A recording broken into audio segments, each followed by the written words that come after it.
আসসালামু আলাইকুম। আজকে নওগাঁর দুইটি পাশাপাশি উপজেলা পোরশা ও সাপাহারের কয়েকটি ভ্রমণ স্থান নিয়ে কথা বলবো। যেমন সাপাহারের জবই বিল, যেটা সাপাহার থেকে ছোট গাড়ি সিএনজি যোগে আমরা যেতে পারি। জবই বিল বললেই নিয়ে যাবে। ওখানে যাওয়ার পরে ইঞ্জিন চালিত যে কোনো নৌকা বা ট্রলার ভাড়া নেবেন। দূরত্ব এবং সময়ের ভিত্তিতে এটার মূল্য নির্ধারিত হয়। আমরা একটি ট্রলার নিয়েছি এবং এখানে ঘুরতে থাকি।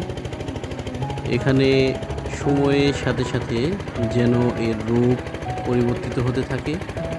পানি আর পানি, এখানে সম্পূর্ণ একটি হাওরের অনুভূতি পাওয়া যায়।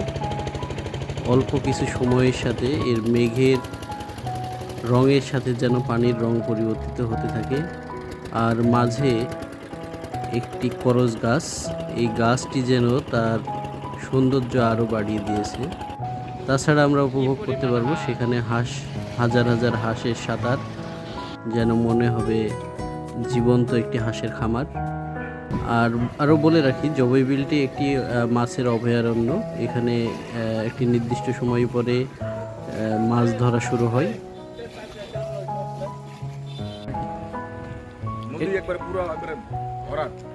এটা ঘুঘুডাঙ্গা না? চারিদিক সবুজ আর মাঝে তাল গাছের সারি।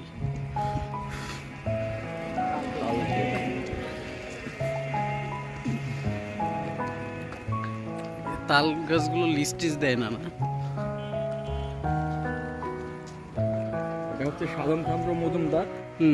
উনি হচ্ছে প্রথমে এটা রোপণ করেছে ওখানে কি লাগাইছে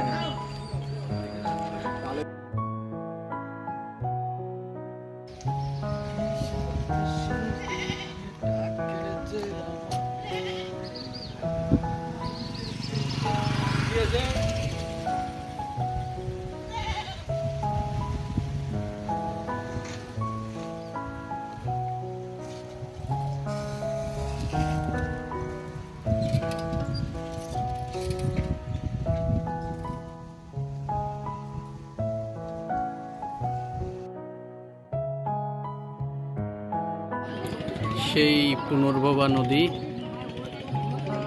যে বাংলাদেশে ইন্ডিয়া থেকে এসে আবার পুনরায় বাংলাদেশে থেকে ইন্ডিয়ায় গেছে ঘুরে, একমাত্র নদী।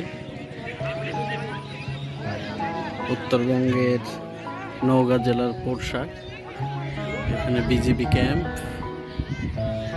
এবং আমরা এখানে দেখছি অনেক দর্শনার্থী আসছে এখানে ঘুরতে।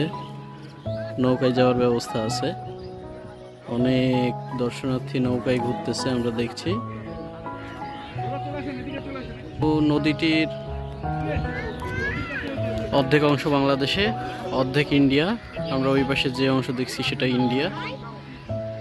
খুবই সুন্দর। ধন্যবাদ সবাইকে।